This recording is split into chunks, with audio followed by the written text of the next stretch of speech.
Snipers, you have to see what's happening to the cryptocurrency market this Thursday as Bitcoin is flirting with the $32,300 level right now, with today's daily candle high at $32,600 and the daily low at $31,700. But we've yet to get a full 4-hour confirmation. If we were to actually go on the 4-hour chart and observe the $32,300 level where we have the 50-week moving average, we have yet to get that confirmation. So I do want to talk about what's happening with Bitcoin, whether or not this is just going to be a relief rally to see more downside like we talked about yesterday, or if we're going to continue further up, because notice here how we do have this 4-hour candle right now fighting to stay above this $32,300 level where we have the 50-week moving average, but we've yet to get a full candle body and wick closing above this. And if and until we get that full candle body and wick closing above, that's going to be the confirmation that we're most likely going to come and test 34,788 as we talked about yesterday. But the storyline that we've had on our channel, and now a lot of the analysts that have been saying altcoin season is over, are now switching and saying, oh no, altcoin season is actually still intact and altcoins are actually doing well. It shows us that there's not much fear in the market. The fact that we're still holding these higher levels of altcoin dominance. We were at around 6% in January, and we're still at 12% right now. So despite this bear market, now the analysts have finally caught up to the trend. This is not a surprise for those that have been tuning into this Snipers channel, that the Others dominance chart is the most bullish chart in the cryptocurrency market because it's sitting closest to this 20-week moving average. And you look at Bitcoin and how far and away it is from this 20-week moving average. It's at 44,800 for Bitcoin. We're nowhere near that. So that's a huge puzzle piece, and that's causing Ethereum today up over 1%, a little bit more than Bitcoin, still outperforming Bitcoin every time we're seeing these spikes to the upside. So that is because Bitcoin is still going sideways. We're floating below 35,000, above 30,000, right? So the storyline hasn't changed, but what is interesting is the fact that we are sitting here at this 50-week moving average. And that's what I want to talk more about today. We'll look into the micro time frames because staying and getting above this on 4-hour candles is a big win for the bulls. The fact of the matter is we've already seen this wick all the way down. This could be considered a bullish wick if we start to see the body of this candle surpass 32,300. So that taking us to 34,788 is the preferred scenario for us to assume we could potentially be seeing further upside into Q4 of this year, right? So Q3 is pretty much just going to be sideways price action unless something changes soon. We've only really seen sideways price action here through Q3. So a lot of people are saying Bitcoin's going to do well into Q4. I think that's going to be the case. We're also going to cover traditional markets after we cover the other revolving parts like others dominance and Bitcoin dominance. And the S&P 500 today, notice here, this weekly candle does look good and bullish. We are above now the previous weekly open, the weekly open, and the monthly open. This continuing to the upside would be very positive. What we're looking for here is for this not to just come up, form a lower high, and then drop back down to this 100-day moving average, kind of like what oil did, where it came up, it looked like it was going to get bullish. It got above the monthly and weekly open, then it fell all the way back down to this 100-day moving average. So commodities can sometimes be a leading indicator for the S&P 500.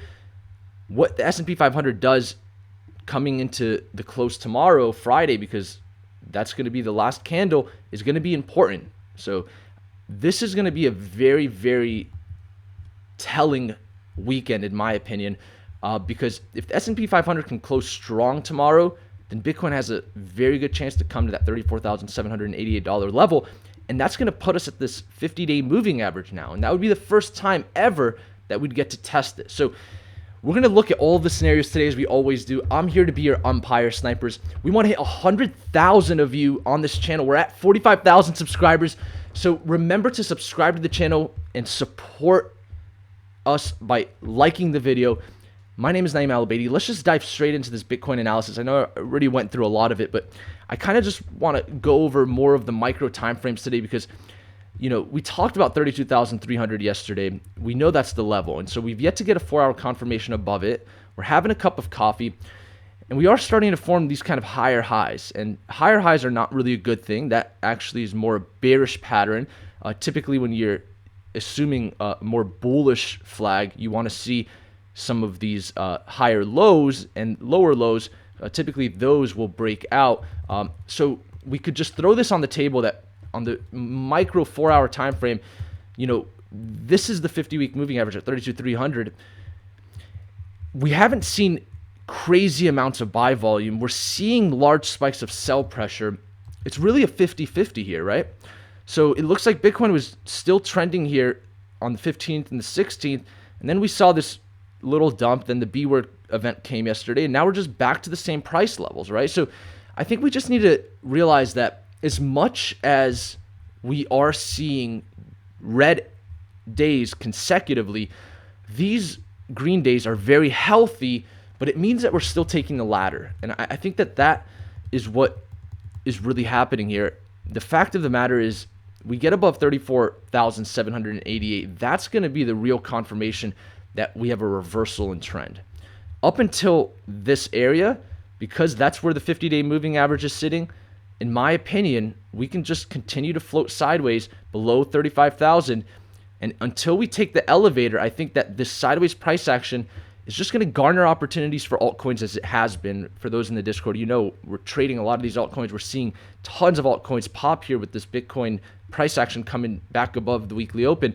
And that's just how it's been throughout this whole consolidation. And so it could get boring if we just stay below 35,000 and above 30,000. But if we start rejecting the $32,000 level where we have the weekly open, that's when I'd start being more concerned that we are going to see further downside, because that could happen quick, right? The other thing you have to realize is with margin traders, a lot of people are shorting right now, which is not a good thing because, of course, that's a different type of pressure on the market. And so we will see these large spikes to the upside during a downtrend to cover some shorts, right? So I think it's going to be interesting to see what happens to Bitcoin here. Of course, altcoins are the stronger player. Now we're starting to see analysts change their opinion, saying, oh yeah, altcoins are fine. Well, for those that have been tuning the Sniper channel, we've always been bullish on altcoins because it was the most bullish chart in the market. So what I'm really observing right now is this Ethereum chart. So if Bitcoin really starts to get above that 50-week moving average, it's putting Ethereum in a very nice place where we could potentially start coming up towards 3,500 US dollars. That's a massive range here. I mean, we're talking over 70%. And that's no surprise. We've seen this happen before. Notice here, when we got above 1980 in the 30th of April, as soon as we crossed above that, it was just day after day of green candles, and we just spiked all the way to upside before seeing the push down, right? So this is a large range that we're in if we're above 1980 for Ethereum. So Bitcoin getting above that weekly 50-week, that's going to be huge here for Ethereum. It could really bring Ethereum a lot higher and outperform Bitcoin, because the London hard fork here is coming on August 4th. Of course, we want to monitor that. And the Ethereum to Bitcoin chart is very bullish here at the 50 and 100-day moving average. So it's not like Bitcoin, of course, way in below the 50-day moving average, not even be able to test it. This chart is actually showing some good price action. And in the macro and micro, this is a bullish pattern, right? So I just want to monitor this, because we get back above 65,000 Satoshis at any point. That can be very bullish. Doesn't mean we're not going to see the downside before that. I think that's still on the table with Bitcoin undecided, but 65,000 Satoshis is where we'll really see some price action, I think, with Ethereum. And that could really lead some of these other altcoins. Total market cap, not much changing here. But what we do want to keep track of is this others dominance chart. Holding this 200-day moving average right now at this market structural support. This is really what I'm watching here over the next few days into the next few weeks. Is this going to see the push to the upside or not? Because if this starts moving to the downside, that would change the storyline. And Bitcoin dominance obviously not doing much as well, since altcoin dominance is also just camping out. And then the traditional markets. So tomorrow's Friday, of course. The DXY is still concerning inside of the range of 92.62 and 93.82. And I think that's clear with U.S. oil. It did see that large push back down to this 100-day moving average. We haven't seen that effect on the S&P 500 yet, but that doesn't mean it's not going to happen. And so I think that if something really happens tomorrow, coming into the close that would be a big concern for Bitcoin into the weekend. But if nothing happens and we just kind of stay calm here with the DXY and the S&P 500 continues to discover price or maybe even form a new all-time high tomorrow, then that would be the best scenario for the whole overall market, including cryptocurrencies. And that could be the sign we want coming into the weekend for assuming a bullish trend. Now, interestingly enough, we look at the gold to Bitcoin chart. We saw this daily candle yesterday with the bearish engulfing, failing to break out of this ascending triangle, looking like it wants to test the support. We're going to come down and test the monthly open. This is a very interesting chart. This is how we predicted the top of Bitcoin here, just observing this triangle in early April before it broke out above the 50-day moving average, and that's when we started assuming a rescue operation. And so this 2017 high at 65.76 for the gold to Bitcoin chart is where the ratio of gold to Bitcoin was in 2018. So the fact that we're so close to it right now is interesting to me. We did break that when we came into this bull market, and now we're coming to kind of test this area with this sort of bullish pattern. I want to monitor this here in the next few days. I think that can give us a lot of hints. But what if gold is at its peak and we start to see capital flow into Bitcoin and we see this push down? That's on the table, but market structure wise, this is a cup and handle for now. So that's very, very interesting to me. I think this gold to Bitcoin chart is a good one to watch. And with that, I appreciate each and every one of you snipers tuned into the channel today. I want to give away Principles by Ray Dalio to one of you watching this video. Just comment below and share this video, and I'll pick a comment tomorrow for winning the book. Tristan Totev says, good stuff, big fella. Cheers for another upload. Thank you, brother. Send me a message on Instagram. You won Principles. And if you guys want to enter, just smash the like button. Comment below. And with that, let's see what happens here with Bitcoin at 32,300. It's a very interesting place to be.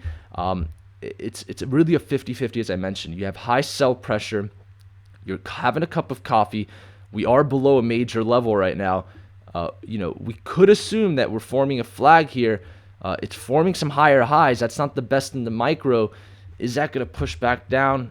I think a lot of this is going to have to depend on how the DXY reacts into tomorrow. If we continue to go side here, at 32,300, then it's going to really be undecided, and that's where we'll start monitoring more altcoins, because that's where we're seeing the spikes to the upside, while Bitcoin is just having its cup of coffee at Starbucks, as it always likes to do.